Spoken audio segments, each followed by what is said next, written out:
Friends, আমি মৌমিতা। আজকে আমি লাঞ্চে মেনুতে বানাচ্ছি কাতলা মাছ দিয়ে চচ্চড়ি। তোমরা তাহলে দেখতে থাকো আমি কিভাবে বানাচ্ছি।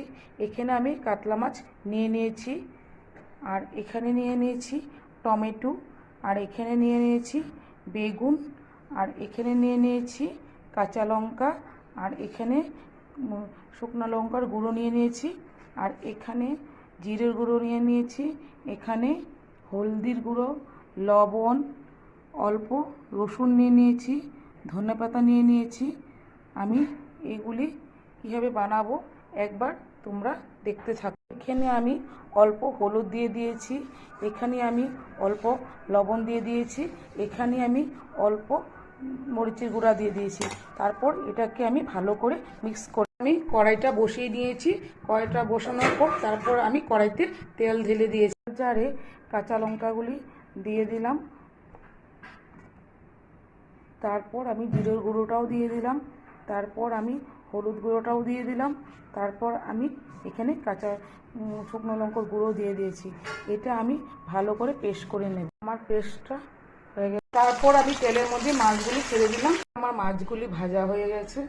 তারপর আমি কড়ার মধ্যে এখানে কালি জিরা দিয়ে দেব। কালি জিরা দেওয়ার পর তারপর আমি এখানে কাঁচা লঙ্কাটাও দিয়ে দিই। কড়াইতে এখানে বেগুনগুলি দিয়ে দিলাম। বেগুনগুলি দেওয়ার পর এখানে আমি টমেটোগুলোও দিয়ে দিয়েছি। দেওয়ার পর আমি একটু ভালো করে নাড়াচাড়া করে এখানে লবণ দিয়ে দিয়েছি। লবণ দেওয়ার পর আমি এখানে হলুদও দিয়ে দিয়েছি। তারপর আমি এখানে পেস্ট করা মশলাগুলো ঢেলে দিয়েছি। এখানে রসুনগুলিও ঢেলে দিয়েছি। এগুলি ঢেলে তারপর আমি ভালো করে এটা কষিয়ে নেব।